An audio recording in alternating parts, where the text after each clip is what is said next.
Okey, hai, selamat menonton. Terima kasih kerana masih lagi bersama saya Hilmi dalam channel Sembang Tidur. 14 November baru-baru ni adalah hari sambutan kesedaran diabetes sedunia. Diabetes ni bermaksudnya kencing manis lah. Dan berita dalam TV3 pada 14 November ada menyiarkan statement daripada Ketua Pengarah Kesihatan kita iaitu Tan Sri Dr. Noor Hisham Abdullah, dan beliau ada memetik hasil daripada tinjauan kebangsaan kesihatan dan morbiditi. Jadi katanya pada tahun 2019 seramai 3.9 juta rakyat Malaysia yang berumur 18 tahun ke atas yang ada penyakit kencing manis ni, dan peratusan dia lebih kurang 18.3%. Dan berbanding tahun 2015 katanya angka ni meningkat banyak daripada 13.4% saja. Jadi kat situ kita boleh nampak betapa ramainya rakyat Malaysia yang ada kencing manis. Dan umurnya sangat muda, melebihi daripada umur 18 tahun. Maksudnya daripada tempoh remaja lagi ada kencing manis. Okey, jadi apa kaitan kencing manis ni dengan tidur? Okey, inilah saya nak kongsi sedikit. Sebenarnya mungkin tak ramai yang aware berkenaan dengan perubahan corak tidur kita boleh menyumbang kepada meningkatnya risiko untuk kita nak dapat kencing manis. Dan bagi orang yang dah ada kencing manis, dia punya risiko untuk kencing manis dia jadi lebih tak terkawal, boleh jadi lebih teruk. Jadi saya nak petik artikel yang dikeluarkan oleh American National Sleep Foundation. Jadi yang pertama, kalau dalam tempoh kita berjaga, tubuh kita ni akan merembeskan hormon yang nama dia kortisol.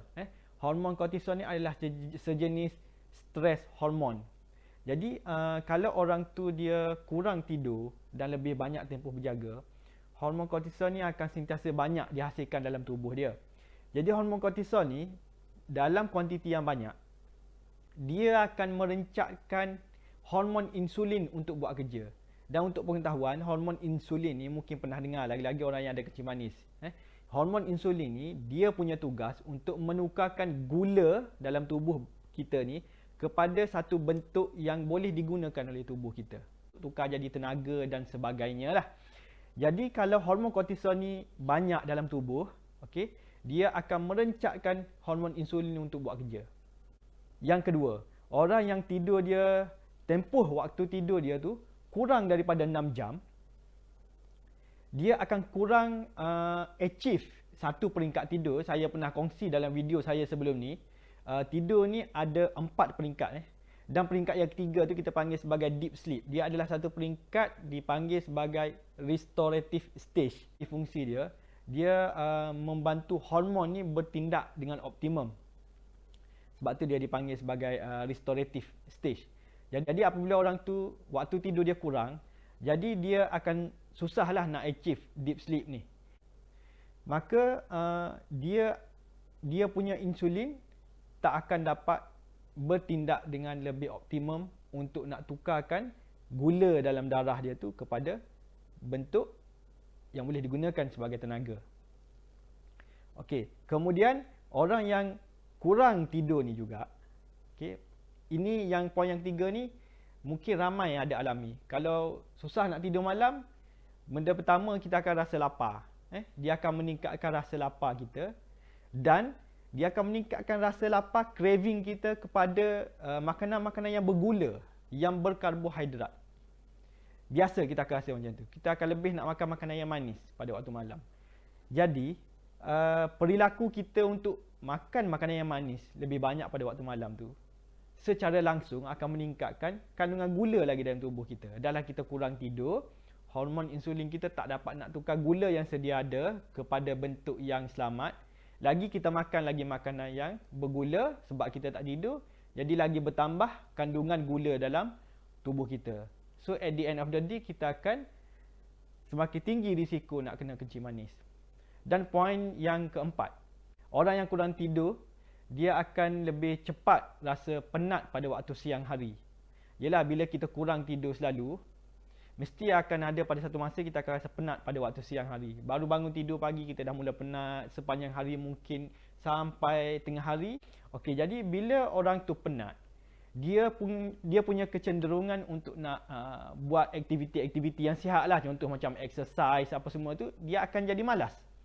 Jadi bermalas-malasan, kita akan lebih banyak duduk, tak buat apa-apa. Okey, dan semua orang tahulah exercise tu penting untuk membantu kita berpeluh dan mengeluarkan lebihan-lebihan toksin, garam dan gula jugalah daripada tubuh kita, kan? Dan kalau bagi orang yang dah rasa dia ada mengalami perubahan kepada corak tidur ni, tak payah risau sebab kita boleh betulkan balik. Okay, kita boleh reverse balik keadaan ni dan pastikan kita boleh dapat tempoh waktu tidur 7 ke 8 jam pada setiap malam. Jadi kat sini saya nak menyeru kepada semua agar sentiasa memastikan kita mendapat waktu tidur yang sihat dan pastikan tidur malam kita tu cukup, sekurang-kurangnya antara 7 ke 8 jam. Kalau setakat kurang sejam 2 jam, sebenarnya kita boleh cover balik. Contoh macam the next night tu nanti untuk 2 malam seterusnya kita tidur dalam tempoh yang lebih panjang daripada 8 jam. And then mungkin untuk malam yang ketiga atau keempat tu kita akan dapat tempoh waktu tidur yang sepatutnya semula. Okey, jadi itu sekian saja daripada saya. Dan seperti biasa, jangan lupa subscribe channel ini, kongsikan kepada ramai orang. Dan kita berjumpa lagi dalam video yang akan datang. Zaz.